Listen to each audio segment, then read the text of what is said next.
Começa agora um programa que traz tudo sobre o livro mais lido em todos os tempos. Apresentamos O Som do Livro.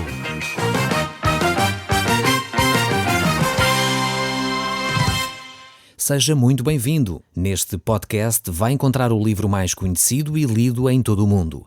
Vamos levá-lo numa viagem pela história da humanidade. Este é um audiolivro para si, para a sua família e sociedade em geral. Contextualização e comentários de Paulo Chaveiro. Caro amigo, hoje nós estamos no capítulo 4 deste livro de Romanos que nós temos vindo a estudar. E nesta secção nós vamos falar acerca de uma palavra bastante importante para o cristianismo. Esta palavra é justificação. Esta palavra justificação é extremamente importante porque ela revela o nosso estatuto diante de Deus. Quando nós depositamos a nossa fé em Cristo Jesus, Deus então declara-nos justos. Nós já vimos que realmente o homem diante de Deus não pode ser declarado justo por mais trabalho que ele realize, de forma alguma. Mas ele pode ser declarado justo através da fé em Cristo Jesus, através do sangue de Cristo que foi derramado no nosso lugar. E é por isto que essa doutrina aqui, esta questão tão profunda, é tão importante para nós a estudarmos. O apóstolo Paulo, divinamente inspirado, ele procura mostrar de uma forma clara, de uma forma inequívoca, o que significa justificação para aqueles que não têm Cristo. O próprio apóstolo mostra a condição do homem. Mostra que o homem, por natureza, é afastado de Deus, é pecador. Eu sei que não gostamos desta palavra. Às vezes, quando ouvimos, ficamos logo incomodados. Mas é a palavra que Deus usa. E é assim que Deus nos trata. E é assim que realmente nós somos. Às vezes nós gostamos de alterar esta palavra, pecador, para pôr, nós falhamos.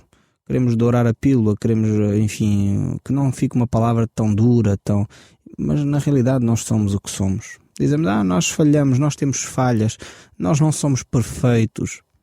Mas na realidade dizemos isso tudo para dizer, nós somos pecadores. Não queremos enfrentar essa palavra e infelizmente alguns humoristas no nosso meio, alguns humanistas até tentam remover essa palavra dizendo que os religiosos são responsáveis por traumas, isto e aquilo, mas o facto é que realmente a palavra de Deus mostra quem nós somos, mas a palavra de Deus também mostra a esperança que nós temos e a solução que Deus oferece. Eu, como pastor, tenho verificado que muitas vezes me relaciono com pessoas e elas frequentam, e não tem mal nenhum frequentar psicólogos aqui e ali, mas nem sempre esses lugares resolvem o problema da consciência da pessoa. É necessário uma declaração do próprio Deus para declarar a pessoa justa. É o próprio Deus que diz, tu passaste a ser considerado justo. E é por isso que este mesmo livro de Romanos, no seu capítulo 8, que nós iremos ver com cuidado quando lá chegarmos, diz que quem é que intentará acusação contra os escolhidos de Deus se é Deus quem os justifica. Ou seja, não há ninguém que possa acusar os filhos de Deus quando Deus declara o seu Filho justo. Quando a gente reconhece o nosso pecado, quando nós declaramos o nosso pecado e confessamos o nosso pecado diante de Deus, Deus declara-nos justos e por isso mesmo ninguém deverá intentar acusação contra cada um de nós. É por isso que aqui é necessário fazer um pequeno parênteses e dizer, nem você mesmo se pode continuar a acusar de uma coisa que Deus já o perdoou. Eu digo isto porque muitas vezes nós nos arrependemos de pecados que cometemos, de coisas que dissemos, fomos talvez ter com a pessoa que ofendemos e pedimos perdão à pessoa, mas nós continuamos a martirizar-nos sem termos a condição de nos perdoarmos a nós próprios. Então esse texto da Palavra de Deus que eu acabei de citar diz que ninguém pode intentar acusação contra os escolhidos de Deus. Nem você mesmo pode intentar acusação contra si mesmo. Se Deus já o perdoou, você deve deixar esse pecado, não deve continuar a martirizar-se. Por isso que o apóstolo João, na sua carta, no primeiro capítulo, no verso 9, ele diz que Deus nos purifica de todo o pecado. Se confessarmos o nosso pecado, Deus é fiel e justo para perdoar todo o pecado e purificar de toda a injustiça. Ou seja, não só Deus perdoa, como Ele purifica, como Ele limpa, como Ele remove, como Ele retira tudo aquilo que era o pecado. Por isso não devemos continuar a martirizar-nos com situações do nosso passado. Devemos, de facto, pedir perdão. Se ofendemos alguém, devemos pedir perdão. Se roubamos alguém, devemos restituir o que roubamos. Mas uma vez isso resolvido, então devemos realmente andar de cabeça erguida, porque Deus perdoou-nos e ninguém mais pode intentar acusação contra os escolhidos de Deus, nem você mesmo contra si mesmo. Então, tome isso como algo sério e liberte-se de facto desse sentimento de culpa que Deus já perdoou. Capítulo 4, no verso 1 deste livro de Romanos nos diz: que pois diremos ter alcançado Abraão, nosso pai segundo a carne? Porque se Abraão foi justificado por obras, tem de que se gloriar, porém não diante de Deus.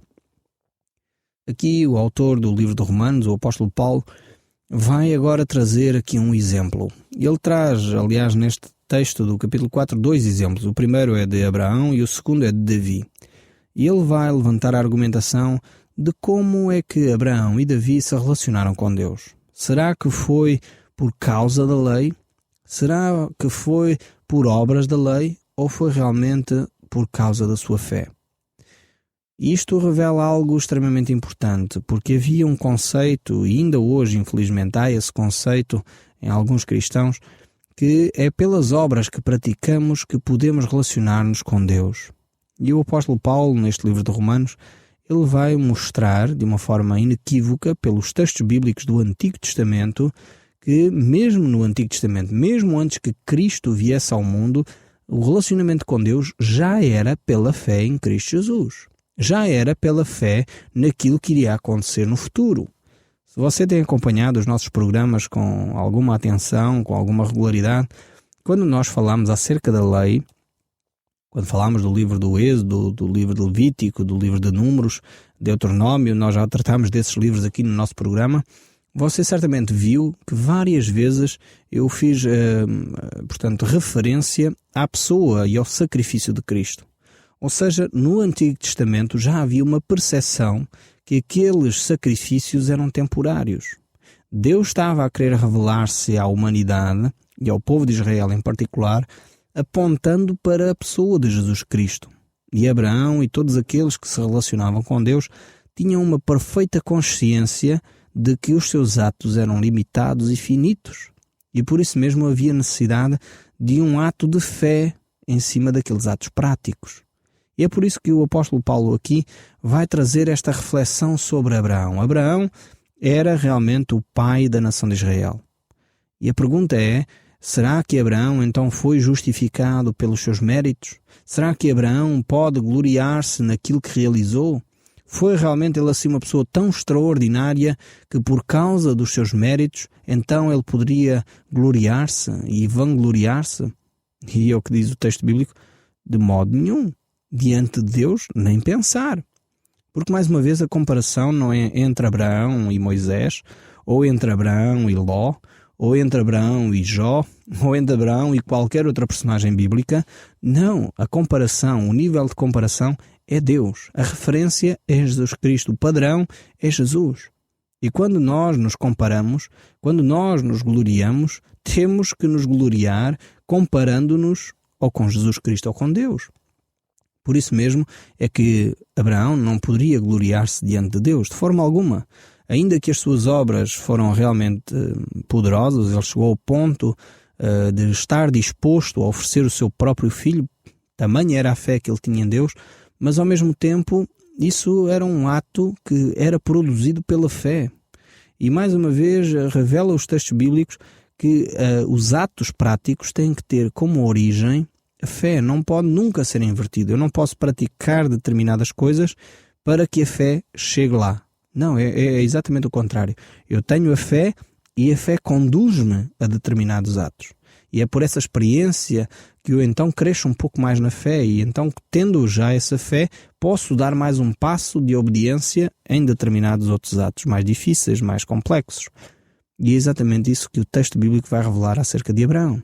Mas o texto bíblico continua. No verso 3 diz: pois a Escritura diz, Abraão creu em Deus e isto lhe foi imputado para justiça.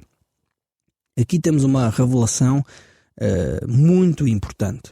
E ela é a revelação que está descrita no livro do Gênesis, no capítulo 15, no verso 6.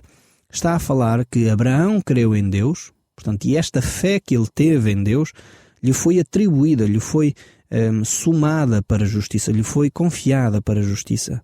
Então, o primeiro passo que Abraão teve que dar foi crer em Deus. E este aqui é o âmago do Evangelho, é o centro do Evangelho de Jesus Cristo. É que é a salvação, o relacionamento com Deus acontece quando nós cremos em Deus, quando nós depositamos a nossa fé em Deus.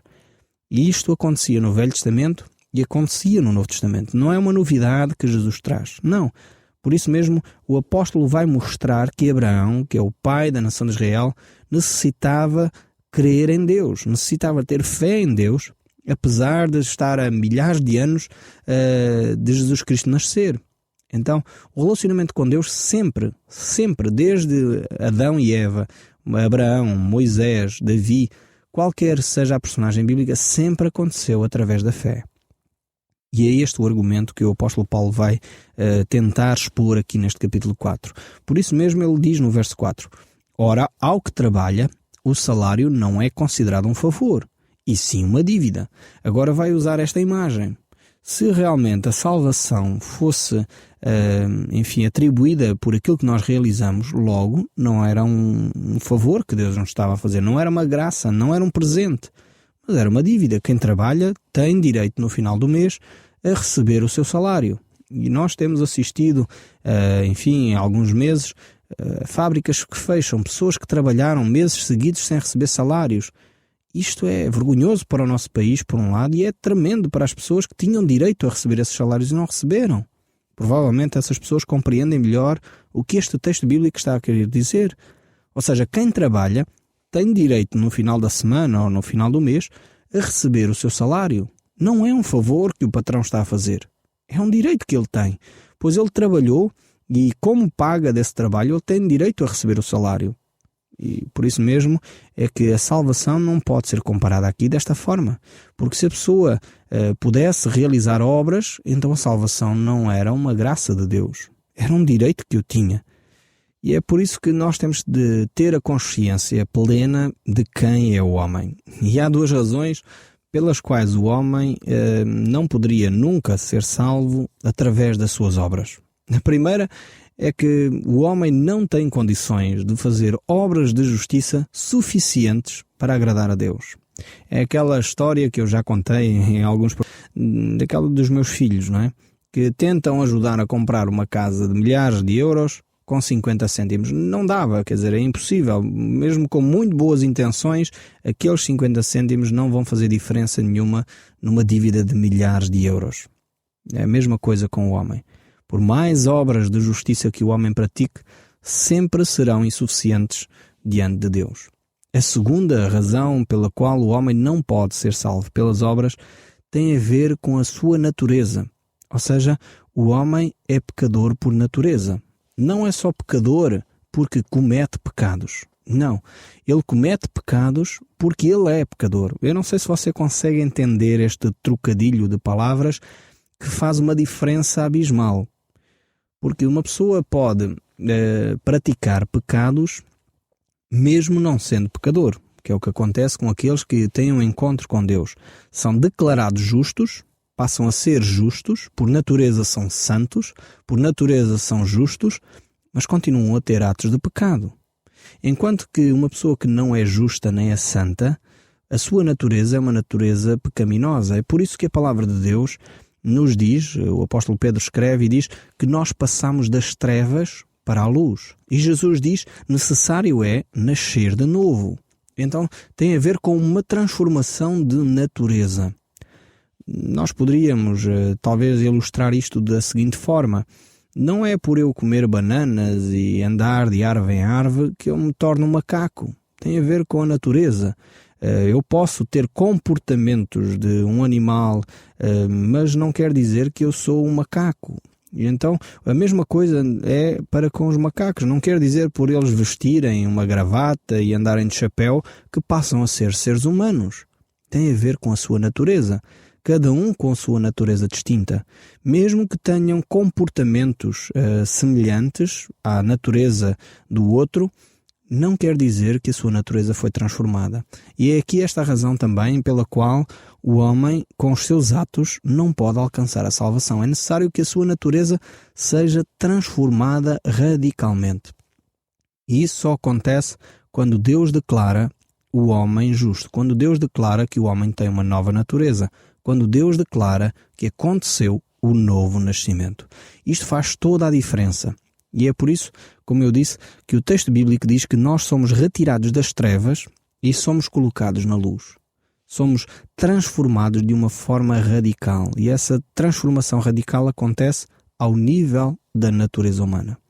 Então, o livro de Romanos, capítulo 4, no verso 6 diz: E é assim também que Davi declara ser bem-aventurado o homem a quem Deus atribui justiça, independentemente das obras.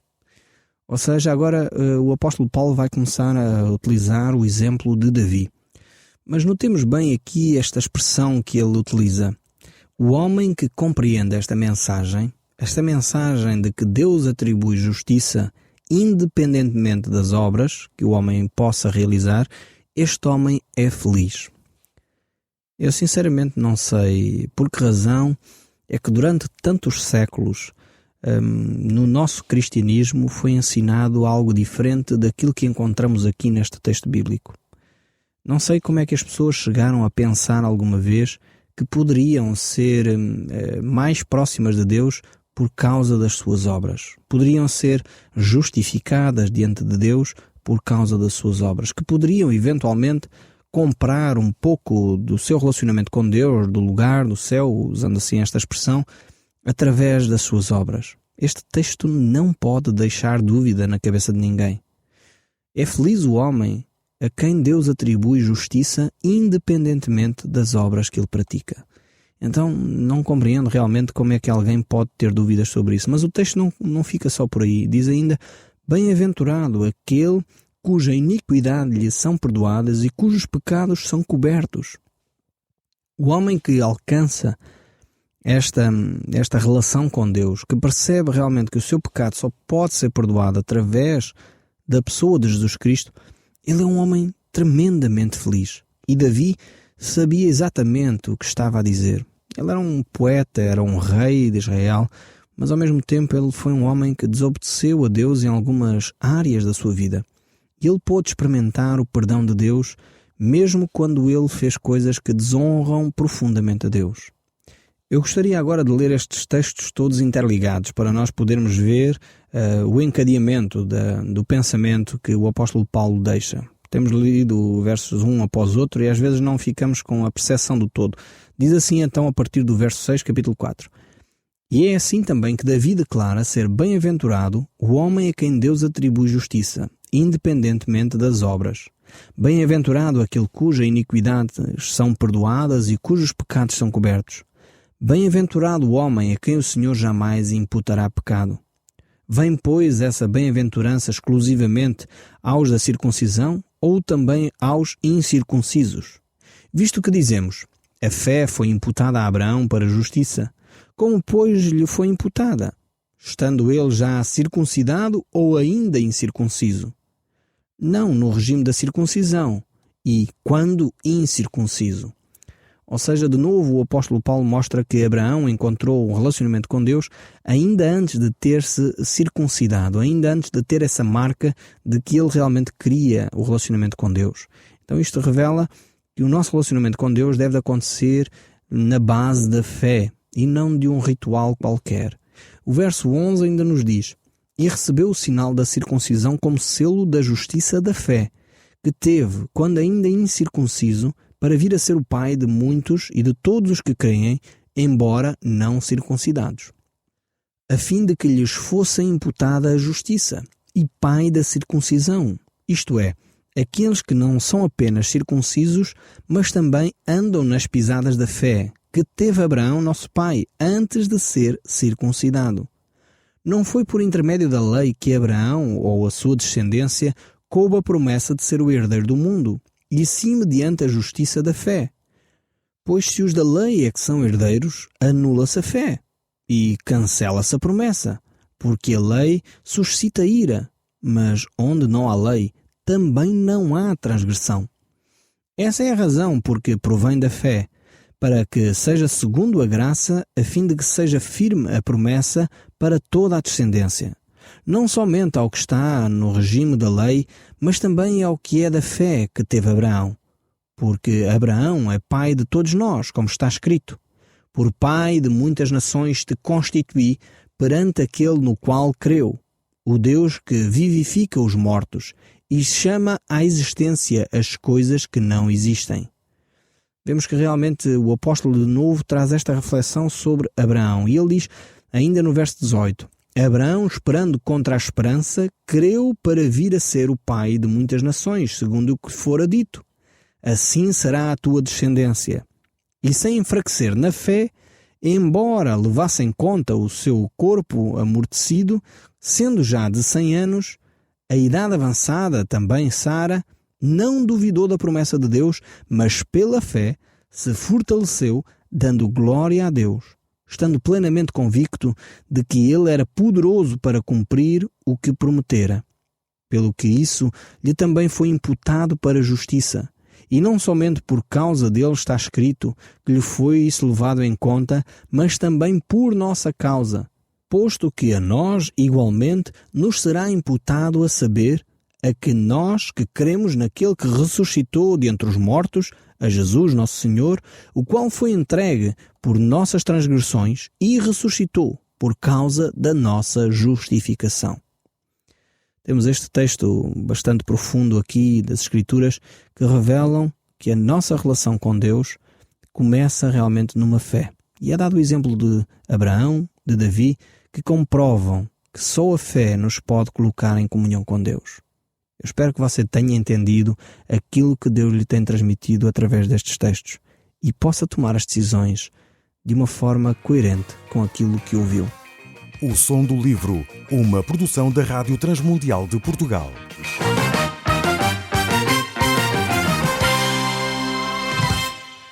RTM. Conhece todos os nossos programas em rtmportugal.org. Uma produção da Rádio Transmundial de Portugal.